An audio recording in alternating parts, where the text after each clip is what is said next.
우리 요한복음 4장 16절에서 우리 24절까지 말씀 우리 다 함께 합독하겠습니다.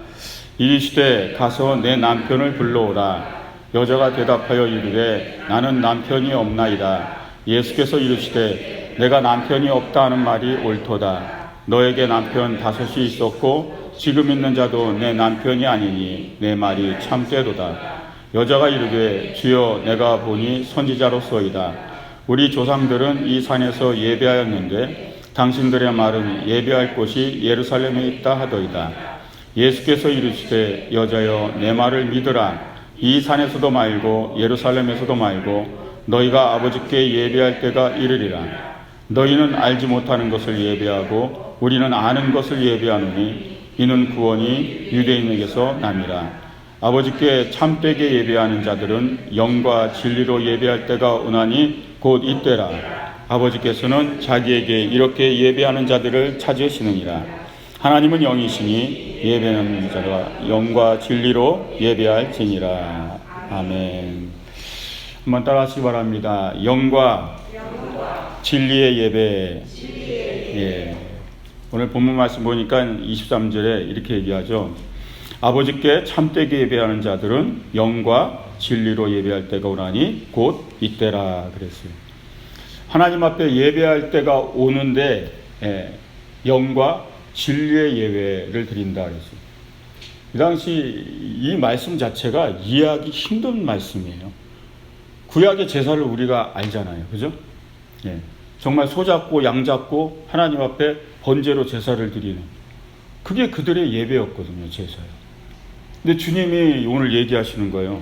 참된 예배를 드릴 때가 오는데 영과 진리의 예배를 드린다는 거죠. 영과 진리의 예배. 그래서 오늘 영과 진리의 예배가 어떤 예배인가 거기에 대해서 말씀을 나누고 하는 거예요. 그래서 하나님 앞에 드려지는 우리의 예배가 늘 영과 진리의 예배가 되어야 될 줄 믿으시기 바랍니다. 한번 따라하시기 바랍니다. 예배는 영적 지각을 발달시킨다. 예. 그러니까 이 하나님께 드려지는 참된 예배는 뭐냐면 예배를 드릴 때마다 우리가 영과 진리로 드린다는 말씀이 뭐냐면 예배를 드릴 때마다 내가 영적인 지각이 발달해야 된다라는 거예요. 그게 내가 참되게 예배를 드리고 있다라는 거예요. 예배를 드릴 때마다 육이 강해지는 게 아니고요. 예배를 드릴수록 막 승질이 나고 막 이러는 게 아니고 영적 지각이 발달해야 되는 거죠. 영적 지각이. 지금 시대가 굉장히 악해지고 있죠. 신문 광고에다가 요즘은 그 해결사 광고를 내는 정도예요. 한국에서는. 있습니다. 신문 보면.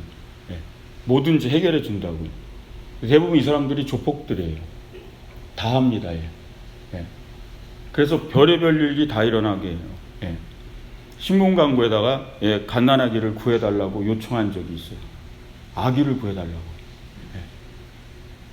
그러니까 그 광고를 보고 전화한 거예요. 신부센터에다가요. 저 갓난아기 필요한데 아이를 하나 구해달라고. 이 사람들이 어떻게 아이를 구했는지 아세요? 아이를 데리고 가는 엄마를 차로 뺑소니로 치고 달아나고 애를 뺏어 갖고 와서 구해다 준 거예요. 이 시대가요. 말도 안 되는 일이죠. 그러니까 돈만 주면 뭐든지 다 한다는 거예요. 갓난아기 구해다니까는 차 타고 다니다가 갓난애 안고 가는 엄마 보니까 엄마를 치고 애를 뺏어다가 그리고 구해다주고 돈 받고 됐다는 거예요. 돈만 주면 다 하니. 그래서 해결사 아니면 심부름센터 이런 식으로 광고가 되어 있어요. 여러분 심부름센터라 해서 함부로 전화하지 마시기 바랍니다. 거의 심부름센터가 아니에요. 엄한 일을 하고 있는 거예요. 이 세대가 폐역한 길을 가고 있는 거예요. 주님이 오늘 이 말씀을 하신 이유가 뭐냐면 하나님께 제사는 드려요. 소 잡고 양 잡고 늘 제사는 드리는데 그 삶을 보니까 모든 예배한다고 예배하는 사람들이 폐역의 길로 가고 있는 거죠. 늘요. 늘 어두움 가운데 가고 많은 사람들이 자살을 하고 있죠. 그럼 한국이 OECD 국가 중에 자살 1위라는 거 아세요? 우리 대한민국이 1위예요. 그것도 OECD 국가 중에. 많은 사람들이 이 통계를 보고 인정할 수 없을 정도로 놀랬죠. 어떻게 우리나라에 이 많은 사람들이 자살을 하는가. 진정한 예배에 눈을 뜨지 못해서 그렇죠. 영과 진리의 예배예요. 영적 지각이요. 영적 지각이 영으로 나를 아는 거예요. 예. 나의 영적 상태를 아는 거예요. 예. 그런 능력들이 예배 가운데 그런 체험들이 없으니까 크리스천 중에서도 자살하는 사람들이 나와요. 예. 외롭고 우울하고 그런 거죠. 오늘 이제 한 여인을 만나죠. 그죠? 주님께서. 사마리아의 여인이요. 예. 그 여인과 대화 중에 예수님이 이런 말씀하죠. 18절에. 너에게 남편 5이 있었고 지금 있는 자도 내 남편이 아니니 내 말이 참되도다. 이렇게. 그러니까 이 여인도 파랑만장한 인생을 산 거예요. 예. 유대 율법에 저번에 제가 모세오경에 모세율법 얘기했잖아요. 이혼중서 얘기. 예, 설교 때 한번 했죠. 남발을 하는 거예요, 이거를요. 그러니까 여성들의 인권이 무너졌던 거예요. 그래서 남자들이 쉽게 얘기하면 가지고 노는 거예요. 여성들의 인권을. 가지고 놀다가 이혼증서 써서 내쫓으면 또 다른 남자하고 살면 그 남자가 또 이혼증서 써서 내쫓고. 그러니까 이 유대 율법을 악용해서 쓰다 보니까 수많은 여인들이 이런 피해를 받는 거예요. 이 여인이 뭐 음란하고 그래서 이런 게 아니에요. 예. 이 문화적인 것에 의해서 피해를 당한 여인이에요. 이 여인이. 예. 너에게 남편이 5있는데 지금 사는 남편도 네 남편이 아니다. 이 의미가 뭔지를 이해해야 되는 거예요. 진짜 사랑을 하고 진짜 부부 안에 존경과 이거를 갖는 그런 부부가 아니라는 거죠. 여러 가지 이유로 트집 잡았어요. 그 내용은 뭐 여러 가지 있었다 그래요. 예쁘지 않다, 뭐 음식을 잘 못한다. 이혼증서 쓰는 이유가 다 그런 거예요. 아마 현대로 얘기하면 뭐 코를 곤다, 뭐 이래가지고 말도 안 되는 이유로 막 그냥 여자를 버렸다는 얘기예요. 그러니까 그 인권을 누리는 그런 여인이 이제 주님을 이제 만난 거죠. 삶의 모든 자리에 아픔을 경험한. 사람은 서로 사랑하고 사랑받으며 살아야 되는데 그런 이 세상의 문화적인 그런 행포로 인하여 고통을 당한 여인이 주님과 이렇게 만나는 거예요. 근데 주님이 이 여인하고 무슨 대화를 하냐면 예배에 대한 얘기를 하는 거지. 예배. 이게 놀라운 거예요. 그런 고통을 가진 자를 가지고 이게 말하자면 상담과 같은 건데요. 주님은 지금 예배를 얘기하고 있어요. 그래서 얘기합니다. 23절에 아버지께 참되게 예배하는 자들은 영과 진리로 예배할 때가 오노니 곧 이때라. 아버지께서는 자기에게 이렇게 예배하는 자들을 찾으시니라. 이렇게 얘기해요. 이 여인에게 이 주님이 이 말씀하는 거예요. 진짜 참된 예배를 드려야 우리의 삶이 바로 서게 된다라는 거죠. 근데 이 대화 가운데 이 여인이 놀라운 건요. 이 주님을 알아보는 거예요. 그래서 이렇게 대답하죠. 19절에 여자가 이르되 주여 내가 보니 선지자로소이다. 이렇게 얘기하죠. 영적 지각이라는 것은요. 주님을 알아보는 거예요. 예수님이 이 땅에 오셨을 때요. 바리새인, 서기관, 사두개인 주님 다 못 알아봤어요. 근데 이 여인이 주님과의 잠깐에 대해서도 주님을 알아보는 거죠. 영적 지각이 있는 거죠. 주님의 뜻을 깨닫는 영적 지각이 발달하기 시작하는 거죠. 예배를 드리면 드릴수록 우리는 주님을 만나고 주님을 알게 되고 주님의 음성을 듣고 주님의 말씀을 이해하고 그 말씀을 내 삶에 적용해서 내 삶이 온전한가 바른가 그거를 판단하게 되고 그것을 바로잡는 그런 영적 지각이 발달하는 걸 믿으시기 바랍니다. 예배가 중요한 거죠. 예배가. 그 삶의 험난한 인생을 산 여인에게 주님은 그 해답을 예배로 지금 주고 계신 거예요.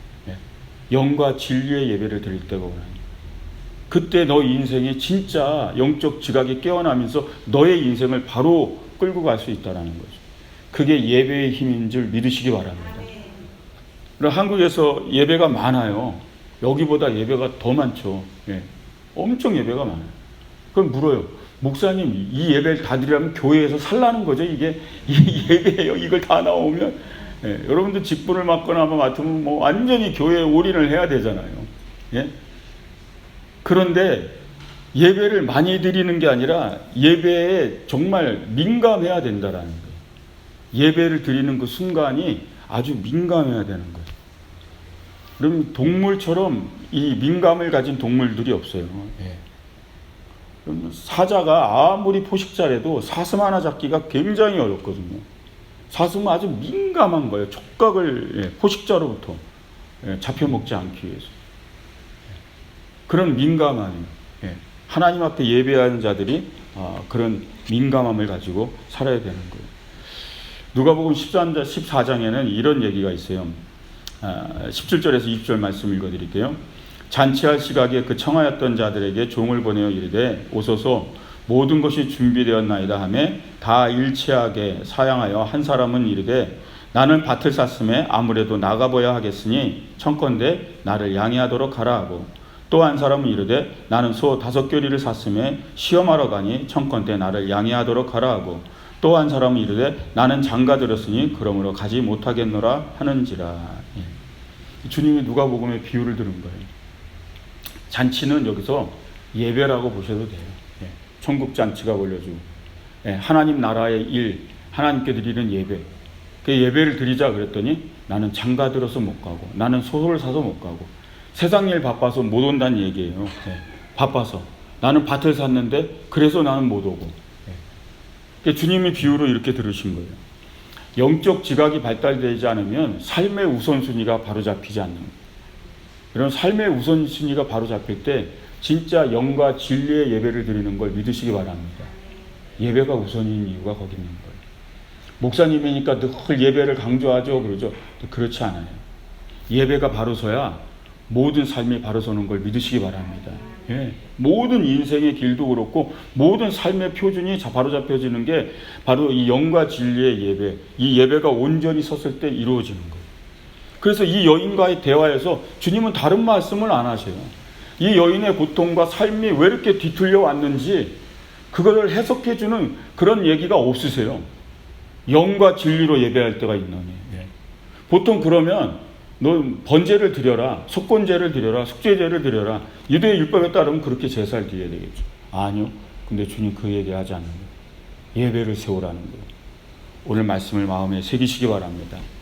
예배는 영적 지각이 발달해서 민감한 사슴처럼 동물처럼 그래서 내가 어떤 길로 가고 있는지 내가 무엇을 잘못하고 있는지 내 삶의 방향이 어떻게 삐뚤어졌는지를 그것을 깨달을 수 있는 것, 그 영이 살아 움직이는 그것이 진정한 예배임을 믿으시기 바랍니다.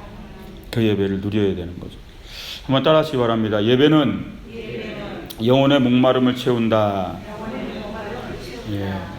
지금 현대인들은 목마른 시대라고 보면 돼요. 메마른 시대예요. 그래서 우울증, 강박증, 무슨 수많은 이 현대의 정신적 질병이에요. 그런 것이 오는 이유 중에 하나 보면 이게 메말라 있는 거예요. 정말 물이 없어서 목마름이 아니라 영혼이 목마른 거예요. 영혼 자체가 메말라 있는 거예요. 그러니까 물 한 병만 주면 물 한 잔만 마시면 우리가 힘이 나고 갈증이 착 사라지잖아요. 근데 영혼의 갈증은 그렇게 사라지지 않는 거예요. 왜? 아무도 채워지지 않는 거예요. 누구도 채워지지 않는 거예요. 가정에서도 채워지지 않는 거예요. 부부가 서로 그 영혼의 갈증을 채워주지 못하고 부모와 자녀가 또 교회 안에서요. 또 교회를 와도 내 영혼의 갈증이 채워지지 않는다. 이것이 이제 우리 안의 삶의 큰 문제인 거죠. 그러다 보니까 이게 메마른 사람들의 특징이 뭐냐면요. 옆에서 누가 울어도요. 가슴이 아프지 않아요. 그냥 우나 보다. 그냥 뭔 일이 있나 보다 저 사람이. 그냥 그러게 마는 거예요.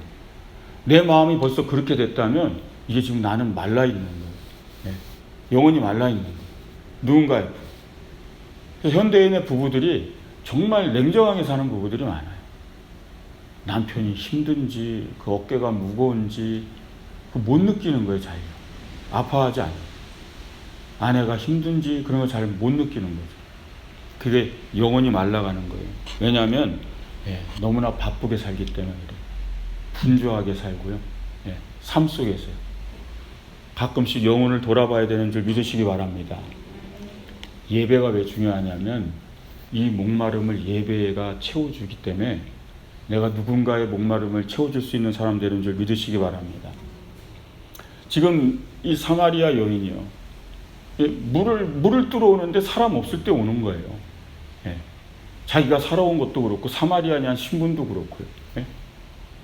근데 이 여인과 주님께서 대화를 나누는데 지금 이 시대적 배경이 있어요. 예배를 드린다고 하지만 하나님이 원하시는 예배를 드리는 사람은 없는 거예요. 그럼 주님 오시기 전 720년 전으로 가는 거예요.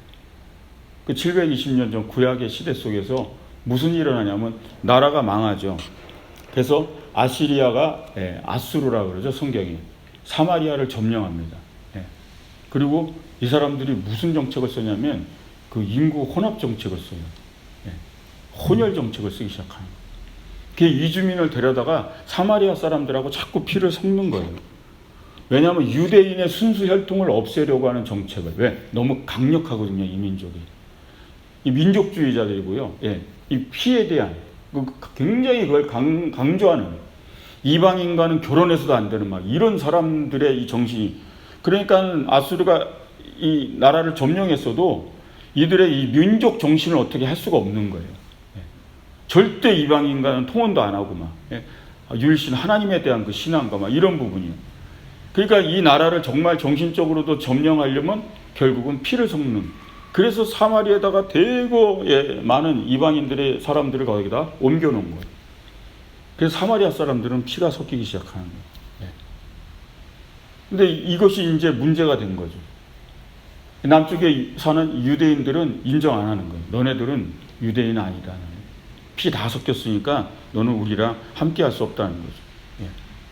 그러다 보니까 사마리아는 이방인과 섞이다 보니까 종교도 혼합된 거예요. 종교도. 그러니까 더 진짜 순수 혈통을 가진 유대인들은 인정 안 하는 거예요. 너네들은 피도 섞였고 종교도 섞였고 문화도 섞였고 너는 유대인이 아니다. 그러면서 뭐요? 400년간을 사마리아 사람들을 멸시하고 사는 거예요. 이게 얼마나 긴 시간이에요. 10년도 20년도 아니고 뭐요? 400년이나 넘는 시간을 이 사마리아 사람들을 그렇게 여기면서 시간이 지내온 거예요. 어느 정도까지였냐면 그 사람들과 결혼은커녕 그 땅을 밟는 것 자체가 더럽다 그래서요. 사마리아를 돌아서 갔어요. 유대인들은. 돌아서 다녔어요. 돌아서. 그래서 성경에 보면 예수님이 사마리아를 관통했다는 얘기 나오죠. 예수님께서 사마리아 땅을 들어가시느니라. 지금 오늘도 그래서 이 여인을 만난 거거든요. 그러니까 이 유대인들이 볼 땐 예수님은 이상한 사람이에요. 그 땅이 더럽다 그래서 밟지도 않고 일부러 돌아가는데 예수님은 사마리아 땅 그냥 들어가시는 거죠. 그게 예수님의 모습이었어요. 그래서 예수님 막 비난하고 유대 율법을 어기고 저게 진짜 유대인이냐 이런 얘기까지 이제 하는 거죠. 주님을 막 멸시하고. 그러니까 이것이 갈등이 너무나, 근데 이들이 원래 한 민족이거든요. 근데 그 갈등이 400년이 넘어 너무나 깊어졌던 거죠. 그 고통 가운데요. 예수님이 물 좀 달라 그러니까 물도 주지 않잖아요. 사마리아인 여인에게 왜 유대인 남자가 물을 달라 그럽니까? 그러면서 물을 안 주잖아요. 땅을 밟지도 않고 돌아가는 사이인데 당연히 대화를 안 한다라는 거죠. 대화를. 내게 어떻게 물을 달라나니까 이런 거죠. 400년이나 이 굳어졌던 장벽을 허문 분이 예수님인 걸 믿으시기 바랍니다. 주님 보면 요한복음 4장 3절 4절 보면 이렇게 나오죠. 유대를 떠나사 다시 갈릴리로 가실새 사마리아를 통과해야 하겠는지라.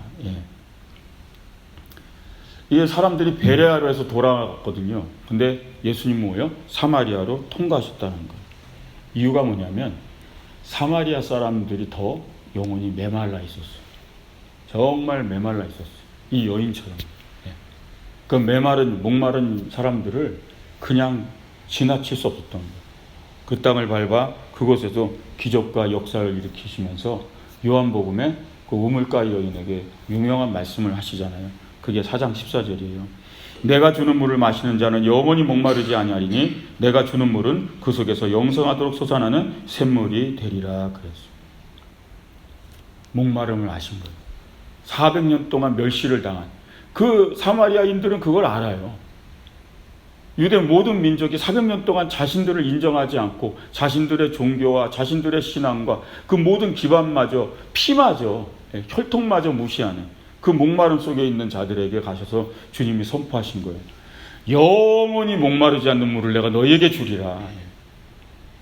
그게 바로 주님이 우리에게 주시는 은혜인 줄 믿으시기 바랍니다. 모두가 예배를 드리고 있었어요. 유대인은 유대인대로. 사마리아인은 그리심산에 성전을 짓고 거기서 또 예배를 드리고, 예배도 따로 드려야 됐으니까요. 예배도 같이 못 드리는 거예요. 그런데 주님 얘기하시는 거예요. 진짜 예배할 때가 오나니 영과 진리로 예배를 드릴 때가 온다. 영과 진리로 드리는 예배, 그 예배가 바로 이 목마름을 씻겨주는 예배인 줄 믿으시기 바랍니다. 그걸 통해 회복이 일어난다라는 거예요. 우리는 이 목마름을요, 자꾸 세상에서 어떻게든지 채우려고 그러는 거예요. 내 영혼의 갈증을 자꾸 세상을 기웃대는 거예요. 돈을 좀 벌어보면 이 갈증이 씻을까? 좀 놀아보면, 쾌락을 즐기면 이 목마름이 씻을까? 이 사람 저 사람 막 세상의 친구들을 만나면 이 목마름이 좀 씻어질까? 이것저것 세상적 많은 취미들을 해보면서 이걸 하면 내 목마름이 좀 씻어질까? 아니요, 안 씻어지는 거예요. 400년간의 굳게 닫힌 이 유대인과 사마리아의 목마름이에요. 그거를 해결할 수 있는 유일한 게 뭐라고요? 예배라고 얘기하시고, 영과 진리의 예배요. 예배가 우리의 목마름을 깨끗이 씻기는 걸 믿으시기 바랍니다. 주님이 오늘 그 말씀을 하는 거예요. 여러분, 목마름의 예배를 드리시기 바랍니다. 우리의 영혼의 갈증을 진정으로 주님 씻어주시는 거예요. 예배할 때가 곧 이때라고 했어요. 주님 앞에 간절한 마음으로 그 마음 가지고 예배 초소에 들어오면 주님께서 우리에게 무한한 은혜를 부어주시는 걸 믿으시기 바랍니다. 이 한 여인에게 그 목마름을 씻어주신 거예요. 주님을 만나니까 그게 깨끗이 사라진 거예요. 그럼 그 영적 체험과 은혜의 체험, 영과 진리의 예배를 오늘 예배 가운데 체험하시길 주의 이름으로 축원드립니다. 세 번째 따라하시기 바랍니다. 예배는 삶 속에서 주님을 만나는 것이다. 사마리아 사람들은 그리심산에서 이제 예배를 드리고요. 늘 그 예배를 드리면서 서로 이렇게 싸웠어요. 예배의 장소가 여기가 옳다. 유대인은 유대인대로, 사마리아는 사마리아인대로 여기서 드리는 거죠. 예배의 장소 가지고 싸우는 거예요. 그게 진정한 예배의 초소다 그러는 거죠. 그러니까 그 사람들은 여기가 하나님이 역사하는 예배 장소다. 서로 사마리아 유대인이. 근데 예배의 장소가 어디인가를 우리 한번 질문을 던져봐야 돼. 우리 순복음 호놀룰루 교회만 진정한 예배의 장소인가요? 헷갈리기 시작한가요? 수많은 교회들이 있잖아요. 그죠? 수많은 교회들이 있어요. 한국에도 있고 하와이도 있고 전 세계에 다 있어요. 진짜 예배 장소가 어디인가? 그것을 지금 묻는 거죠. 요한복음 4장 20절에 보면 이렇게 얘기합니다. 우리 조상들은 이 산에서 예배하였는데 당신들의 말은 예배할 곳이 예루살렘에 있다 하더이다. 얘기하는 거예요. 유대인들은 예루살렘에 있다 그러는데 우리 조상은 늘 여기 그리심산에 있다 그러는 거예요. 예수님이 이제 이어서 얘기합니다. 여자여 내 말을 믿으라. 이 산에서도 말고 예루살렘에서도 말라. 너희가 아버지께 예배할 때가 이르리라. 어느 곳에서도 하지 말라. 이 얘기는 뭐죠? 그리심산, 예루살렘 그런 곳이 아니라는 거예요. 하나님 더 이상 안 계셨다는 얘기예요. 이미 대립과 싸움과 다툼이 있는 예배는 받지 않으신다라는 거예요. 이 산에서도 말고 예루살렘에서도 말라. 나는 거기서 예배를 받은 적이 없다라는 거예요. 진정한 예배의 초소예요. 우리는 마태복음 5장의 말씀을 가지고 예배에 있어서 중요한 한 가지를 우리가 마음에 새겨야 돼요. 그게 뭐냐면 주님이 예배 드릴 때 전에 이걸 점검하라고 하신 말씀이 있어요. 그게 23절, 24절이에요. 마태복음에. 그러므로 예물을 제단에 드리다가 거기에서 내 형제에게 원망 들을 만한 일이 있는 줄 생각나거든 예물을 제단 앞에 두고 먼저 가서 형제와 화목하고 그 후에 와서 예물을 드리라. 왜 이 얘기를 하셨냐는 거죠. 하나님 예배 안 받으신다는 얘기예요. 예물을 드리려고 예배를 드리러 왔는데 내가 누군가와 화목하지 않고 원망 들을 만한 일을 했거나 싸웠거나 다퉜거나 그러면 먼저 가서 화해하고 와서 예배를 드리라. 그 얘기는 뭐냐면 그렇지 않으면 안 받으신다는 얘기예요. 지금 유대인과 사마리아인이 계속 우리가 온전한 장소에서 예배를 드린다 막 이러면서 서로 싸우고 있는데 주님께서 예배 안 받으신다는 얘기죠. 먼저 형제와 화목하고 예배를 드리라. 우리가 살아가는 삶 속에는요, 갈등이라는 게 끊임없어요. 끊임없는 분리와 대립의 구조가 어떤 공동체 안에도 다 있어요. 가정과 일터와 교회와 모든 공동체 안에 분리와 대립과 갈등각이 늘 있는 거예요. 그 상황에서 드려지는 예배는 하나님 안 받으신다라는 거예요. 이게 정말 중요한 메시지 중에 하나예요. 하나님 받으실 만한 영과 진리의 예배예요. 진정한 진리가 살아있는 예배는 여러분 그 화목한 예배인 줄 믿으시기 바랍니다. 진정한 화목한 예배예요. 그래서 삶 속에서 진정한 나의 삶에서 하나님을 예배할 수 있는 거죠. 제가 순복음 호놀루교에 와서 예배를 세워야 된다 그랬잖아요. 처음부터요. 그 예배를 세워야 된다는 말은 바로 이 말씀에 다 포함되어 있는 거예요. 진짜 하나님이 예배를 받으실 만큼 우리가 변화받아야 되는 거예요. 교회 안에 있는 모든 대립각과 갈등각과 이런 것들은 분열은 다 없애야 하나님 예배를 받으셔요. 이건 진리예요. 이게 진리의 예배예요. 나 혼자 착각하고 있는 거예요. 저는 수요 예배도 안 빠지고 금요 예배도 안 빠지고 새벽 예배도 안 빠지고 주일 예배도 안 빠지고 저는 헌신하고 늘 예배 나오는데요. 근데 주님은 우리 깊숙한 심령을 물으시는 거예요. 그걸 해결했냐는 거죠. 오늘 이 여인에게도 그 얘기를 하시는 거예요. 예배의 장소보다 진정한 예배자의 모습이 중요하다는 거죠. 예배자의 태도가 중요하다는 거예요. 내가 예배를 드릴 수 있는 바른 태도를 가지고 있냐는 거예요. 누가복음의 21장 5절 6절에 이런 말씀이 있어요.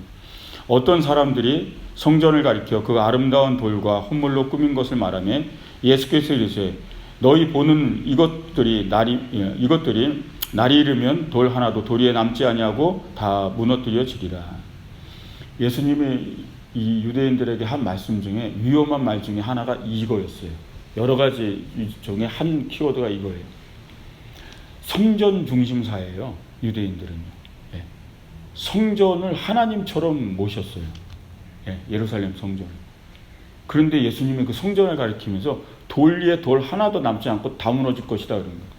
이거는 사형감이에요. 이들의 종교법에 의하면 완전히 신성 모독죄에 가까운 말을 하실 정도. 근데 왜 이런 얘기를 했냐고요. 거기서 예배 안 받으시겠다는 거예요. 그렇게 아름다운 예루살렘 성전 그 휘황찬란한 아름다운 성전에서 예배하는 예배를 내가 다 안 받으시겠다는 거예요. 그러니까 돌 하나도 돌 하나도 다 이거 무너져서 사라져 버릴 거라. 하나님이 안 계시란 얘기예요. 본인들은 그리신산이 예배의 초소다, 예루살렘이 예배의 초소다 그러면서 여기가 진짜 하나님을 예배하는 거고 우리가 참 예배자다 그러고 막 그러고 있는데 주님은 돌 위에 돌 하나도 남지 않을 거다. 거기 가신 적도 없다는 얘기예요. 예배를 받으신 적도 없다는 얘기예요. 근데 거기 있는 사람들은 다 그렇게 알고 있는 거예요. 다 예배를 드리고 우리만이 참된 예배를 드리는 줄 알아요. 왜요? 주님이 원하시는 게 없으니까요. 그들의 대립과 그들의 갈등이요. 그 상태로 드려진 예배 받으실 수 없다는 거죠. 주님은 얘기하시는 거예요. 바클레이란 주석을 쓴 사람이 이 본문을 이렇게 해석했어요. 참되고 진정한 예배란 사람의 영을 통하여 하나님과 더불어 우정과 친밀함을 느낄 때 존재한다. 참되고 진정한 예배란 어떠한 장소에 간 것이 아니고 어떠한 의식이나 절차를 거치는 것도 아니고 심지어는 예물을 가지고 오는 것만도 아니다. 불멸하고 눈에 보이지 않는 영이 하나님께 말하고 하나님을 만날 때 참된 예배가 되는 것입니다. 이렇게 적었어요. 참된 예배예요. 우리는 하나님께 드려지는 예배의 형식 안에 틀에 묶일 때가 많아요. 그걸 받으시는 것이 아니에요. 예배의 형식이요? 아니요. 물론 성례전에 있어서 중요한 게 있죠. 그러나 진짜 하나님이 받으실 예배는 장소도 예배의 형식도 아니라 진정으로 드려지는 예배인 걸 믿으시기 바랍니다. 정말 하나님 앞에 우정과 친밀함을 느끼고 그분과 함께, 하나님과 함께 내가 정말 함께하는 주님과의 어떤 우정과 같은 그리고 그분에게 느끼는 친밀한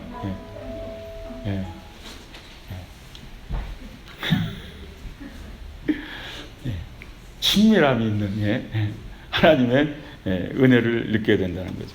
그래서 장소가 아닌 진정한 영적 교통이 우리 안에 이루어져야 된다는 얘기죠. 예. 가장 어려운 문제를 한 여인을 만나면 그 굳게 닫혔던 여인의 마음을 주님이 두드리시면서 가르치신 건 예배였다라는 사실이에요. 여러분들 신앙생활하면서 잘 안 되는 부분들이 있잖아요. 그죠? 있습니다. 예. 믿음 생활하면서 내 마음대로 잘 안 되는 부분이 있어요. 주의 종을 찾아와서 상담을 해도 잘 안 풀리는 게 있고요. 혼자 기도를 작정하고 기도해도 안 풀리는 문제들이 있어요. 예. 속에 응어리 같이 안 풀려지고 안 되는 그런 벽들이 있어요. 그건 다른 방법이 없어요. 하나님을 예배하는 예배에서 해결되어야 돼요. 여러분들 예배가 그냥 드려지는 것 같지만 예배를 하나님 드릴 때 받으시면요 놀라운 임재가 임해요. 예배 때요. 그분이 만지셔야 해결이 되는 거예요. 그게 예배의 힘인 걸 믿으시기 바랍니다. 예배의 대상 사람이 아니고 장소도 아니고 형식도 아니고 분위기도 아니에요. 바로 하나님을 깊게 만나는 줄 믿으시기 바랍니다. 그 은혜가 우리 안에 임할 줄 믿습니다. 예수님은 예배를 드렸죠. 이 땅 가운데 오셔서. 예수님은 예배를 몇 시간 드린 것 같아요? 공생에 3년이니까 3년이요? 예수님 전체 삶이 예배였다라는 거죠. 주님의 삶 자체가 다 예배 덩어리였다라는 거죠. 마구간에 태어나서 십자가 달려 죽으실 때까지 주님은 예배자의 모습을 보여주셨다라는 거죠. 우리의 삶을 삶의 예배로 변화시켜야 되는 걸 믿으시기 바랍니다. 오늘 영과 진리의 예배예요. 그것은 영적 지각이 깨어나는 예배예요. 내가 정말 바른 길로 바른 삶을 살고 있는가, 내가 온전한 하나님 예배를 드리고 있는가, 그 예배에 눈을 뜨시길 주의 이름으로 축원드립니다. 그리고 예배는 하나님 앞에 정말 영혼의 목마름을 깨끗이 씻음받는 거예요. 내 갈증을 오직 예배에서만 채울 수 있다는 걸 믿으시기 바랍니다. 그리고 우리의 예배는 삶의 예배가 돼야 돼요. 삶의 예배요. 교회에서만이 아니라 교회 바깥에서도 예배자의 모습으로 살아야 됩니다. 아멘? 예, 제가 하와이에 와서 이렇게 보니까요, 언어도 안 통하고 뭐 그래서 그냥 사람들의 눈빛만 보고 거의 살거든요. 이렇게 나가면요, 눈빛 보고 얼굴 표정 보고 뭐 이러는데요. 확실히 사람 중요한 것이 하나님을 예배하는 예배자의 모습은 다르다라는 거죠. 예. 여러분들은 이 하와이에 정말 진정한 예배자로서 빛과 소금처럼 사시기 바랍니다. 예. 여러분들을 보면 밝고, 여러분들을 보면 웃을 수 있고, 여러분들을 보면 안심할 수 있고, 여러분들을 보면 믿을 수 있고, 예. 어쩌면 그게 우리 하와이 성도들의 사명인지도 모릅니다. 같이 여기 사람들처럼 같이 싸우고 같이 속이고 같이 뒤통수 치고 외면하고 그냥 혼자 살고 그럼 무슨 의미가 있겠어요? 우리가 무슨 예배를 드리는 거예요? 진짜 예배는 삶의 예배인 걸 믿으시기 바랍니다. 그 예배가 이루어질 때 진짜 행복한 거예요. 영과 진리의 예배예요. 내 삶 속에서 예배하는 삶. 그것이 우리의 놀라운 미래를 바꾸게 될 줄 믿습니다. 우리 하나님께 기도하겠습니다. 사랑과 은혜가 많으신 아버지 하나님, 주님 우리에게 말씀하였습니다. 아버지께 참되게 예배하는 자들은 영과 진리로 예배할 때가 오나니 곧 잇따라 그랬습니다. 아버지, 주님 영의 교통이 이루어지는 예배가 되길 원하며 하나님과의 신령한 만남이 곧 예배가 되길 원합니다. 예배는 삶 속에서 주님을 만나는 건 줄 믿사오니 이제 아버지 하나님 영이 그 영적 지각이 발달되게 도와주시고 진리의 눈을 뜨게 도와주셔서 진정한 참 예배는 사람도 아니요 장소도 아니요 형식도 아니요 진정한 주님을 만나는 그 마음속에 아버지 하나님 주님의 깊은 은혜를 체험하는 복된 삶임을 믿게 하여 주시옵소서. 아버지 하나님, 하나님께서 우리에게 놀라운 은혜를 부어주신 줄 믿습니다. 오늘도 기도하며 부르짖는 영혼들에게 영혼의 목마름이 사라지게 도와주시옵고 아버지 하나님 영적 지각이 더욱더 발달되게 도와주셔서 하나님이 원하시는 예배자의 삶으로 우리 모두를 인도하여 주시옵소서. 감사드리며 우리 구주 예수님의 이름으로 기도드리옵나이다.